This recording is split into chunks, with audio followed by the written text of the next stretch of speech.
Kumbh Mela viral താരമുണ്ടല്ലോ, അവരിപ്പോൾ കേരള പോലീസിൻ്റെ അടുത്ത് വന്നേക്കാണ്. മധ്യപ്രദേശ് പോലീസ് വന്നിട്ടുണ്ട് പൊക്കിക്കൊണ്ട് പോകാനായിട്ട്. അപ്പോൾ ഞങ്ങളെ സംരക്ഷിക്കണം, കാരണം എല്ലാ സംരക്ഷണവും നൽകുന്നത് കേരളത്തിൽ നിന്നാണ് എന്നുള്ളതിൻ്റെ തെളിവ് കൂടിയാണ് ഈ വരവ് എന്ന് പറഞ്ഞൂടെ. ഈ കുംഭമേള കുഞ്ഞ്, നമ്മൾ പേര് പറയാൻ പാടില്ല, എല്ലാവർക്കും അറിയാം. എന്നാലും ഇപ്പോൾ ഒരു കേസ് വന്ന സ്ഥിതിക്ക് ഇപ്പോൾ കുഞ്ഞായി. കുംഭമേള കുഞ്ഞ് എറണാകുളത്തെത്തിയിരിക്കുന്നു, കേരളത്തിലല്ല എറണാകുളത്തെത്തിയിരിക്കുന്നു. അവരുടെ ഭർത്താവ് നമുക്ക് പറയാനറിയില്ല, പോക്സോ കേസിൽ പ്രതിയാണ് ഇപ്പം അദ്ദേഹം. അദ്ദേഹത്തിന് എതിരെ നമ്മുടെ ഹൈക്കോടതി തന്നെ 20-ാം തീയതി വരെ അറസ്റ്റ് ചെയ്യരുതെന്ന ഒരു വേർഡിക്റ്റും കൊടുത്തിട്ടുണ്ട്. ഇവരൊക്കെ എന്താണ് ഇങ്ങോട്ടേക്ക് കേരളത്തിലേക്ക് ഓടിയത്? പക്ഷെ ഒരു കാര്യം ശ്രദ്ധിച്ചോ, നമ്മുടെ 3 അമ്മാവന്മാർ, അതായത് ശിവൻകുട്ടി അപ്പൂപ്പൻ, ഗോവിന്ദൻ മാഷ്, അതുപോലെ AA റഹീം, ആരുടെ അനക്കമില്ല. കുംഭമേള കുഞ്ഞിവിടെ വന്നതായിട്ട് പോലും ഇവരാരും പറയുന്നില്ല. കാരണം അവരും എപ്പോഴാണ് ജയിലിൽ പോകുന്നതെന്നും അഴിക്ക് പിന്നിലാവുന്നതെന്നും അവർക്കും അറിയാൻ പാടില്ല. ഇന്നലെ ഞാനൊരു വിഷ്വല് കണ്ടു. ഇവിടുത്തെ ഒരു പോലീസ് ഉദ്യോഗസ്ഥൻ പറയുകയാണ്, ഞങ്ങൾക്കിതിനെക്കുറിച്ചൊന്നും അറിയില്ല. അപ്പോൾ മധ്യപ്രദേശ് പോലീസ് ഈ കുംഭമേള കുഞ്ഞിനെ കൊണ്ടുപോകാനാണ് വന്നിട്ടുള്ളതെങ്കിൽ അവർ എന്താണെന്ന് വെച്ചാൽ ചെയ്തോട്ടെ. അപ്പോൾ നിങ്ങൾ സപ്പോർട്ട് കൊടുക്കണ്ടേ, ഞങ്ങൾ എന്ത് ചെയ്യാനാണ്? എന്തൊരു നിസ്സഹകരണ മനോഭാവമാണ് പോലീസിൽ നിന്നും വരുന്നത്. നമ്മളതാണോ പ്രതീക്ഷിക്കുന്നത്? ഇങ്ങനെ പറയുന്നു, ആ കുട്ടിയുടെ കറക്റ്റായിട്ടുള്ള ജനന സർട്ടിഫിക്കറ്റ് ഉണ്ട്, അതുപോലെ എന്താണ് ആധാർ കാർഡിലെ ജനനത്തീയതി കറക്റ്റാണെന്നൊക്കെ. എൻ്റെ മോളെ, നമ്മളൊക്കെ കണ്ടതാണ് ആ കുട്ടി വന്ന സാഹചര്യം. ഞാൻ കുംഭമേളയ്ക്ക് പോയൊരു വ്യക്തിയാണ്. അങ്ങനെ ഒരു സാഹചര്യത്തിൽ ആ കുട്ടിക്ക് എഴുത്തും വായന അറിയാമോ എന്ന് പോലും കൃത്യമായിട്ട് നമുക്കറിയില്ല. മാല വിട്ട ഓരോ പ്രധാനപ്പെട്ട സ്ഥലങ്ങളിലും അങ്ങനെ നാടോടികളായി ജീവിച്ചിരുന്ന, ചീത്തയായിട്ടേ അല്ല പറയുന്നത് കേട്ടോ, അവരുടെ രീതി അതാണ്. അപ്പോൾ ഓരോരുത്തർക്കും ഓരോ ഇതുള്ളതുപോലെ ഇപ്പം നമ്മളുടെ അമ്പലങ്ങളിൽ തന്നെ ഉത്സവം വരുന്ന സമയത്ത് രാജസ്ഥാനിൽ നിന്നൊക്കെ ധാരാളം പേര് സിൽവറിൻ്റെ പോലത്തെ മാലകളൊക്കെ ആയിട്ട് ഇവിടെ വന്നിരിക്കാറുണ്ട്. അപ്പോൾ അങ്ങനെയുള്ള സാഹചര്യത്തിൽ വരുന്നൊരു പെൺകുട്ടിക്ക് ഇത്രയധികം കാര്യങ്ങൾ ആരുടെയെങ്കിലും പിൻബലമില്ലാണ്ട് ചെയ്യാൻ പറ്റുമോ? പറയാൻ പറ്റുമോ? ഇപ്പോൾ തന്നെ ആ കുട്ടി പോലീസിനെ സമീപിച്ചിരിക്കുന്നു, അല്ലെങ്കിൽ അധികാരികളെ സമീപിച്ചിരിക്കുന്നു. എൻ്റെ ഭർത്താവിനോടൊപ്പം എനിക്ക് പോകാൻ സാധിക്കണം, എനിക്ക് ഇതിനായ രേഖകൾ എൻ്റെ കയ്യിലുണ്ട്, എനിക്ക് പ്രായപൂർത്തിയായി എന്നൊക്കെ പറഞ്ഞ് ഒരു എഴുത്ത് എഴുതാനായിട്ടുള്ള പഠിത്തം, അല്ലെങ്കിൽ അതിനുള്ള ഇങ്ങനെയൊക്കെയാണ് നിയമവശങ്ങളെന്ന് പറഞ്ഞു കൊടുക്കാനുള്ള ഒരു ബാക്ക്ഗ്രൗണ്ട് ഈ കുട്ടിക്കുണ്ടോ എന്നുകൂടി നമ്മൾ സംശയിച്ചു പോവുകയാണ്. അപ്പം ഇതിന് പുറകിൽ ആരുടെയോ ശക്തമായ കരങ്ങളുണ്ട് എന്നുള്ളൊരു അമ്മ എന്ന നിലയിൽ ഞാൻ വിശ്വസിക്കുന്നു. എന്ത് ധൈര്യത്തിലാണ് പെൺകുട്ടികളെ നമ്മൾ പുറത്തേക്ക് അയക്കുക? അവർ തിരിച്ച് വരുന്നത് വരെ ഓരോ അമ്മമാരും അനുഭവിക്കുന്ന ടെൻഷൻ. പലരും എന്നെ വിളിച്ച് ഷെയർ ചെയ്യാറുണ്ട്, കാരണം നമ്മളുടെ വീഡിയോകളൊക്കെ കണ്ടിട്ട് തന്നെയാണ് ഇവർ മനസ്സിലാക്കുന്നത്, അയ്യോ ഇങ്ങനെയൊക്കെ നടക്കുന്നുണ്ടല്ലോ. എൻ്റെ മകളെ ഏറ്റവും സേഫാണെന്ന് വിചാരിച്ചിട്ടായിരിക്കും പല സ്ഥലങ്ങളിലേക്കും ജോലിക്കായിട്ടും പഠനത്തിനേക്കും ഒക്കെ അയക്കുന്നത്. പക്ഷെ നമ്മളെ വിളിക്കുമ്പോൾ എന്തെങ്കിലും ഒരു സമാധാനം കിട്ടുമെന്ന് വിചാരിച്ചിട്ടാണ് വിളിക്കുന്നത്. ഈ കുംഭമേള കുഞ്ഞിൻ്റെ കാര്യം പറയുകയാണെങ്കിൽ തന്നെ എന്തുകൊണ്ട് അവർ കേരളം തിരഞ്ഞെടുത്തു? അത് നമ്മൾ ചിന്തിക്കേണ്ട വിഷയമല്ലേ? ഇങ്ങനെയുള്ള നിയമവിധേയമല്ലാത്ത കാര്യങ്ങൾക്ക് ഇവിടെ പരിരക്ഷ കിട്ടുമെന്ന് വിചാരിച്ചിട്ട് തന്നെയല്ലേ, കിട്ടുമോ എന്നല്ല, കിട്ടും എന്ന് ഉറപ്പിച്ചിട്ട് തന്നെയല്ലേ ആ കുട്ടി ഇവിടെ വന്നത്? കാറിലാണോ വന്നത്?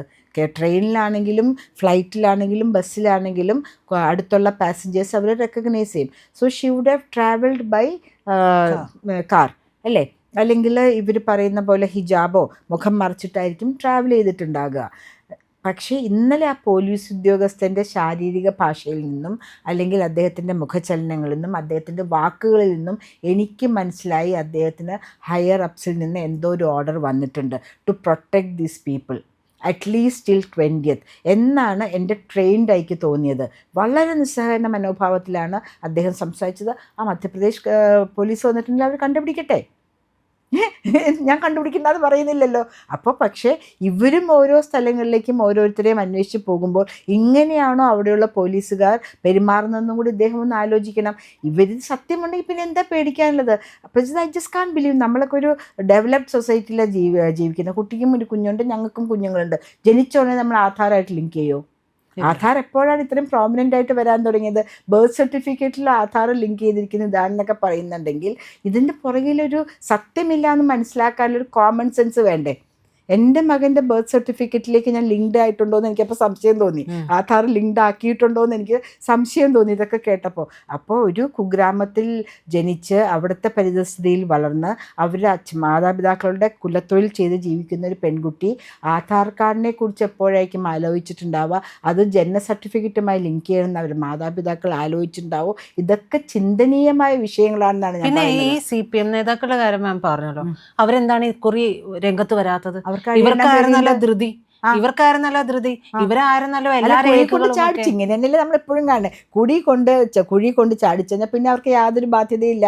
ആ കുഴി കൊണ്ട് ചാടിക്കുക എന്നുള്ളത് വരെ അവർക്ക് കാർമ്മികത്വം വഹിക്കേണ്ട കാര്യമുള്ളൂ. അത് കഴിഞ്ഞാൽ അവരുടെ പാടെ ഞങ്ങൾ കല്യാണം കഴിപ്പിച്ചയച്ചൂന്നേ ഞങ്ങളുടെ മുമ്പിൽ അതും പറയുന്നുണ്ട്. ഇവിടുത്തെ പോലീസ് ഓഫീസർ DGPക്ക് റിപ്പോർട്ട് കൊടുത്തിരിക്കുന്നത് അവർ പരിശോധിച്ച ഒഫീഷ്യൽ ബർത്ത് ഡേറ്റ് കൊടുത്തിരിക്കുന്നത് as per the Aadhaar card 1/1/2009. ഞാനൊരു കൗൺസിലറായിരുന്നു, ഒരു ജനപ്രതിനിധിയാണ്. ഇങ്ങനെ അവർക്ക് സംശയമുള്ള ജനനത്തീയതികൾ വരുമ്പോൾ നമ്മുടെ ആൾക്കാർ തന്നെ 1/1 എന്നൊക്കെ പറഞ്ഞാണ് കൊടുക്കുക. അതൊരു അംഗീകൃത ഇതുപോലെ. അല്ലെങ്കിൽ April 1 മുമ്പ് നമുക്ക് ബർത്ത് ഇത് വേണമെന്ന് 31/3 പറഞ്ഞ് അച്ഛനമ്മമാർ ചേർക്കും, അല്ലെങ്കിൽ ഡിസംബറിൽ കൊണ്ടുവച്ച് ചേർക്കും. അങ്ങനെയൊക്കെ നമ്മൾ ധാരാളം കണ്ടിട്ടുണ്ട്. ഈ 1/1 എന്ന് പറഞ്ഞ ഡേറ്റ് തന്നെ സംശയമാണ് നമ്മളിൽ ജനിപ്പിക്കുന്നത്. 1/1/2009 എന്ന് പറയുന്നത് നമ്മൾ സാധാരണ കോമൺ ആൾക്കാരിൽ കാണുന്ന ഒരു ബർത്ത് ഡേറ്റാണ്. അവർക്ക് ബർത്ത് ഡേറ്റ് ഓർമ്മയില്ലെങ്കിൽ കൊടുക്കുന്ന ഒരു ഡേറ്റായിട്ട് ഞാൻ പലപ്പോഴും തോന്നുന്നു. വളരെ രസകരമാണല്ലോ എന്ന് വിചാരിച്ചിട്ട്. അപ്പോൾ അവർ തന്നെ പറയുന്നു അവർക്ക് ഹോസ്പിറ്റലിൽ കൊടുത്തിരിക്കുന്ന ബർത്ത് ഡേറ്റ് ചെക്ക് ചെയ്യാൻ പറ്റിയിട്ടില്ല എന്നാണ് തിരുവനന്തപുരത്തു നിന്നുള്ള പോലീസ് സംഘം DGPക്ക് റിപ്പോർട്ട് കൊടുത്തിരിക്കുന്നത്. അപ്പോൾ അതിൽ തന്നെ ഒരു വ്യത്യസ്തത വരുന്നില്ലേ? അവർക്ക് കൊടുക്കാൻ പറ്റിയിട്ടില്ല, കൊടുത്ത കാര്യം അവരുടെ മുമ്പിൽ കൊണ്ടുവന്നത് ചെക്ക് ചെയ്തു, അവരുടെ ബർത്ത് സർട്ടിഫിക്കറ്റും ഇതും തമ്മിൽ ഇതാണെന്ന് പറഞ്ഞു. അത് ആരെ രക്ഷിക്കാൻ വേണ്ടിയിട്ടാണ്?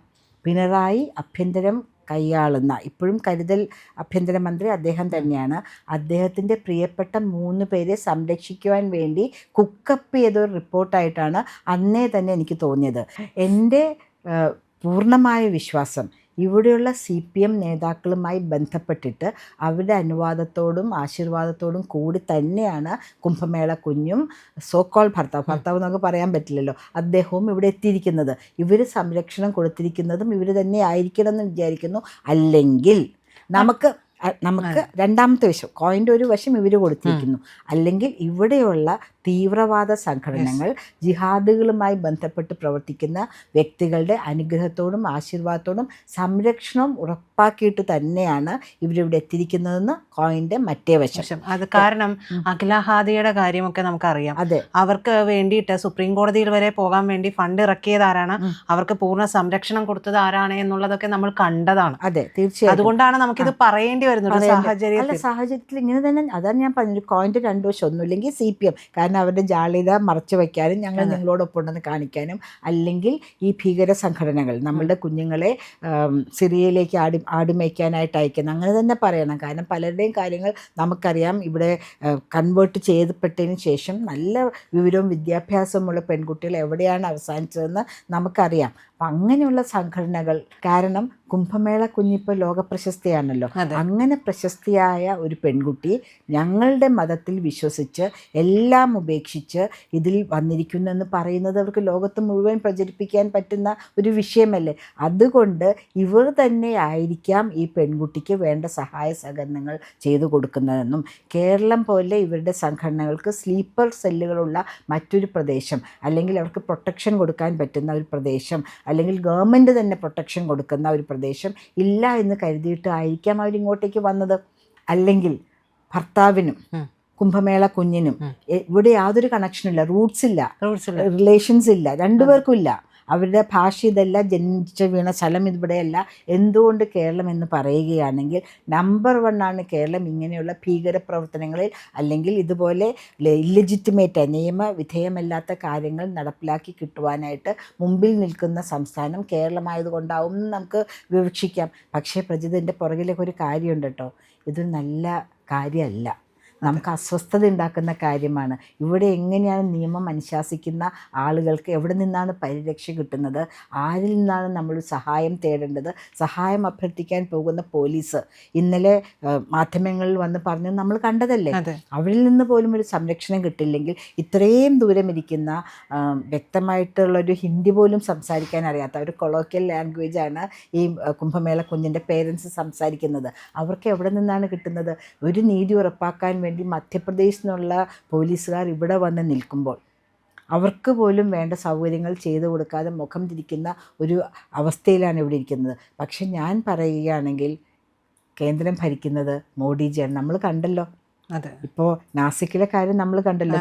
7 പോലീസ് ഉദ്യോഗസ്ഥകളാണ് അവിടെ ഇവരെ സത്യം കൊണ്ടുവരാനായിട്ട് ബുദ്ധിമുട്ടി ഇതിൽ ജോലി ചെയ്ത്, വേറെ ഇതായിട്ട് ഹൗസ് കീപ്പിങ്ങിലൊക്കെ ആയിട്ട് ജോലി ചെയ്ത്. അതുപോലെ കേന്ദ്രം ഭരിക്കുന്നത് മോഡി സർക്കാരാണെങ്കിൽ, NDA സർക്കാരാണെങ്കിൽ ഇങ്ങനെയുള്ള കാര്യങ്ങൾ ഏത് ഗവൺമെൻറ്റിൻ്റെ ഏത് സംസ്ഥാനത്ത് നടത്തുന്നാലും അത് പുറത്തേക്ക് കൊണ്ടുവരാനുള്ള ആർജവം അവർക്കുണ്ട്, ചെയ്തിരിക്കും. ഇന്നല്ലെങ്കിൽ നാളെ ഈ കുംഭമേള കുഞ്ഞിൻ്റെ സത്യാവസ്ഥ, അവരുടെ ജന്മത്തീയതിയോടനുബന്ധിച്ച സത്യാവസ്ഥ എന്താണെന്നും അതിൽ പ്രകാരം ആ കുട്ടിക്ക് പ്രായപൂർത്തി ആയിട്ടില്ല എങ്കിൽ പോക്സോ കേസിൽ കുടുങ്ങി ഭർത്താവ് ഫർഹാനെയും ഈ 3 കാർമികളെയും അഴിക്ക് പുറകിലാകുമെന്നും ആ കുട്ടി സ്വയ ഇഷ്ടപ്രകാരം ആ കുട്ടിക്ക് പ്രായപൂർത്തിയായിട്ടാണ് കല്യാണം കഴിച്ചിട്ടുണ്ടെങ്കിൽ ആ കുട്ടിയുടെ ജീവിതം തിരഞ്ഞെടുക്കാനായിട്ട് നമ്മുടെ ഇന്ത്യൻ നിയമവ്യവസ്ഥ അതിനുള്ള എല്ലാ സൗകര്യങ്ങളും കൊടുക്കുന്നതായിരിക്കും. അതാണ് നമ്മൾ വിചാരിക്കുന്ന ഇന്ത്യയിലെ സമത്വം, സാഹോദര്യം. അതാണ് നമ്മുടെ ഭാരതീയ നിയമസംഹിതയുടെ സൗന്ദര്യവും.